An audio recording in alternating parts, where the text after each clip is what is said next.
I have said it many times, editing is all about efficiency. Here on YouTube, I run 2 channels and I use a lot of the same assets between both of them, sound effects, logos, etc., etc. There's things I need in every project, and rather than spend all this time, repetitive time, going through and looking for assets, I've got 2 ways in Davinci Resolve that you can speed up that process and have things ready at your fingertips.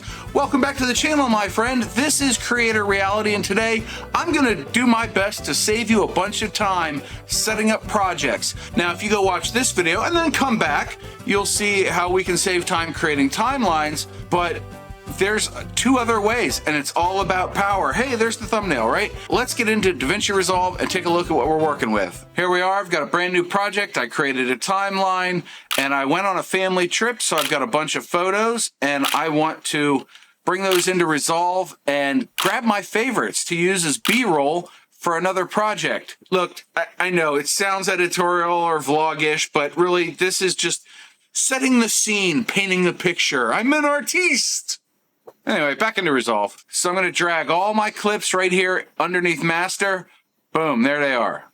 And now I've got them all in my timeline so I can go through and find all my favorites. And now I've got 4 of them selected. I want to put those into my power bins. We're doing power bins, right? So you see power bins here. If you don't see power bins, come up here, click the 3 dots and show power bins. There, it's gone.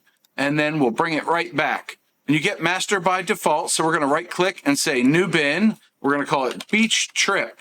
There we go. So we'll click on beach trip, and then we've got our 4 clips selected. We'll just drag them in.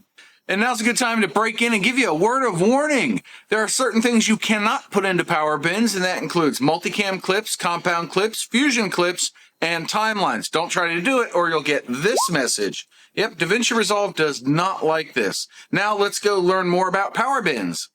Now, these 4 pictures are available in any other project that I want.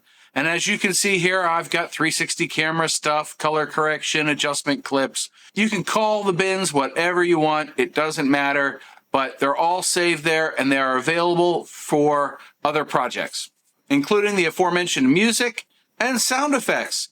Stuff that I can use everywhere. Pretty simple tip, right? I know, but I see it so many times. A presenter on YouTube will tell you, oh, just drag in your B-roll and drag in your A-roll and then create all these folders. Now, I'm not saying you can't do it that way, but this is my preferred way, and it's Resolve. There's 17 different ways to do this.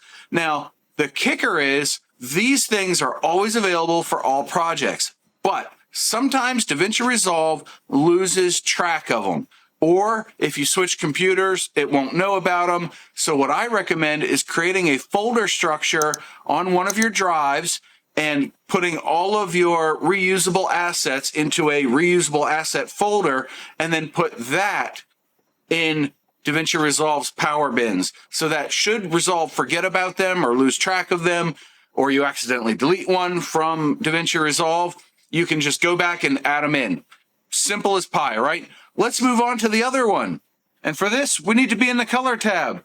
You can see over here under gallery, we've got a lot of bins. If you don't see it, it's right here, the gallery button, and it gives us space to create lots of our own power grades. There's that power word again. For this one, we just need to right click and say add power grade album, and then we can double click on it and change it to demo, for instance. So now that we have our demo bin, we need something to go in it, right? So let's do some really wonky stuff, right? Let's do a little S curve here.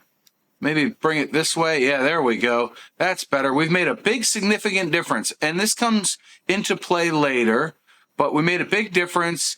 And then maybe we want to bump the saturation up even a little bit higher. Let's call it 75. And then we want to bring the temp and let's make it a little bit warmer. There we go, 750. That's cool. So now what we need to do is go up to the color menu, stills, and grab still. And it will add this to our selected power grade bin, which is demo, directly underneath the numbers. And I don't know why Davinci Resolve gives them those numbers, but we can type in beach photos, for instance, and now we can use this grade on other photos. So we can click on this one and drag it in and boom, it makes a huge difference. Grab this one, boom, there it is. And yes, I realize this is pretty garish, but it proves my point. And now you have two ways of sharing assets and power grades or color grades in multiple projects. There you go. There you have it. That was today's quick tip. Hopefully I kept it pretty quick. Hopefully you can use this in future videos. If you can, drop me a comment below. Also, let me know what other time-saving tips you have, because I'm sure I don't know them all. And until next time, go visit this video, or watch it rather, and I'll see you guys in the next one. Take care.